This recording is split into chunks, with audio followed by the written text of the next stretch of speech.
At 5 to 3, they left the castle and made their way across the grounds. Hagrid lived in a small wooden house on the edge of the Forbidden Forest. A crossbow and a pair of goloshes were outside the front door. When Harry knocked, they heard a frantic scrabbling from inside and several birdsparks. Then Hagrid's voice rang out, saying, "Back, then, back!" Hagrid's big, hairy face appeared in the crack as he pulled the door open. "Hang on," he said. "Back, then." He let them in, struggling to keep a hold on the collar of an enormous black bullhound. There was only one room inside. Hams and pheasants were hanging from the ceiling.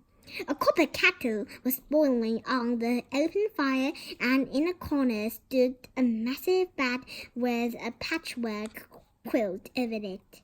"Make yourselves at home," said Hagrid, letting go of Dan, who bounded straight at Ron and started licking his ears.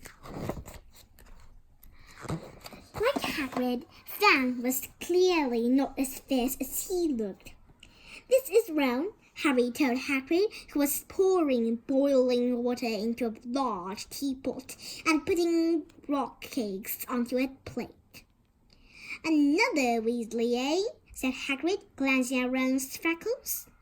"I spent half my life chasing your twin brothers away from the forest." The rock cakes almost broke their teeth, but Harry and Ron pretended to be enjoying them as they told Hagrid all about their first lessons. Dan rested his head on Harry's knee and drooled all over his robes.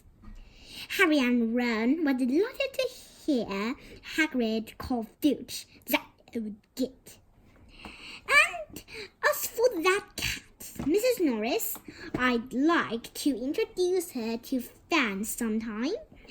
Do you know, every time I go up to the school, she follows me everywhere. Can't get rid of her." Filch puts her up to it. Up. Harry told Hagrid about Snape's lesson. Hagrid, like Ron, told Harry not to worry about it, so that Snape liked hardly any of the students. "But he seemed to really hate me." "Rubbish," said Hagrid. "Why should he?" Yet Harry couldn't help thinking that Hagrid didn't quite miss his eyes when he said that. "How's your brother, Charlie?" Hagrid asked Ron. "I liked him a lot. Great with animals." Harry wondered if Hagrid had changed the subject on purpose, while Ron told Hagrid all about Charlie's work with dragons. Harry picked up a piece of paper that was lying on the table under the tea cosy. It was a cutting from the Daily Prophet. "Gringotts breaking latest. Investigations continue into the breaking at Gringotts on 31st July. Widely believed to be the work of dark weavers of witches unknown. Gringotts goblins today insisted that nothing had been taken. The vaults that were searched had in fact been emptied the same day.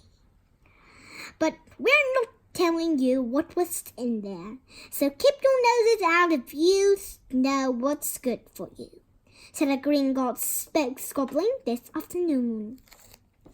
Harry remembered Ron telling him on the train that someone had tried to rob Gringotts, but Ron hadn't mentioned the date. "Hagrid," said Harry, "that Gringotts breaking happened on my birthday. It might have been happening while we were there." There was no doubt about it. Hagrid definitely didn't meet Harry's eyes this time. He grunted and offered him another rock cake. Harry read the story again. The vault The vault that was searched had in fact been emptied earlier that same day. Hagrid had emptied vault 713, if you could call it emptying, taking out that grubby little package. Had that been what the thieves were looking for? As Harry and Ron walked back to the castle for dinner, their pockets weighed down with rock cakes they'd been too polite to refuse. Harry thought that none of the lessons he had so far had given him as much to think about as tea with Hagrid. And Hagrid collecting that package just in time. Where was it now? And did Hagrid know something about Snape that he didn't want to tell Harry?